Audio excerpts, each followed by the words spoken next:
చెప్పి మా లక్ష్యం, ఉద్దేశం, టార్గెట్. సార్ సార్ ఎన్ని సంవత్సరాలు మీరు టీపీసీసీగా పనిచేశారు? అశోక్ సార్, టీవీ9 నుంచి. మీరు ఎన్ని సంవత్సరాలు టీపీసీసీగా పనిచేశారు?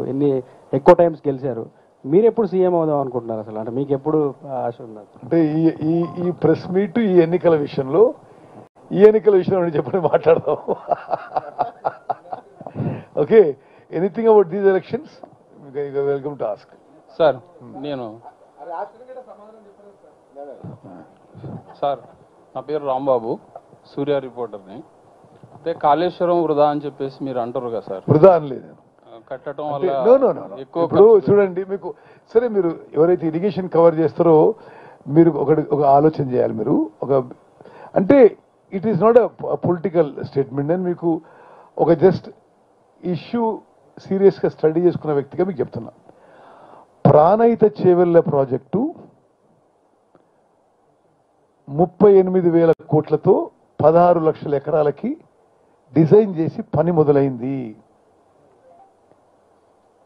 పనులు ముందుకు పోతున్నాయి. ఒక చిన్న భూభాగం, only actually private land, only 1200 to 15 acres మహారాష్ట్రలో ల్యాండ్ ఎక్విజిషన్ చేయాలి. 165 TMC నీళ్లతో గ్రావిటీ ద్వారా 16 లక్షల ఎకరాలు కొత్త ఆయకట్టు వచ్చేది.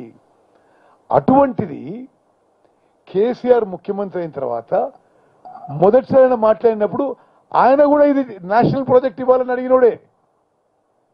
మళ్ళా కమిషన్ల కక్కుర్తో మరొకటో ప్రాజెక్టు కిందికి షిఫ్ట్ చేసి 2-3 ఇంతలు ఆ ప్రాజెక్టు కాస్ట్ పెంచి ఒక పూర్తిగా ఆ నిర్ణయమే పొరపాటు.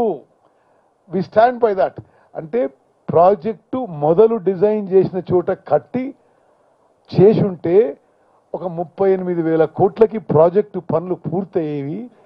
గ్రావిటీ ద్వారా తెలంగాణలో 16 లక్షల ఎకరాలకి నీళ్లు వచ్చేవి. ఉత్తర తెలంగాణ సస్యశ్యామలు అయిపోయేది. దాని బదులు అది కిందికి వచ్చి హైయర్ కాస్ట్ చేయడం అది పొరపాటు అని చెప్పి ఆ రోజు నుంచి ఈ రోజు Congress party stand is same.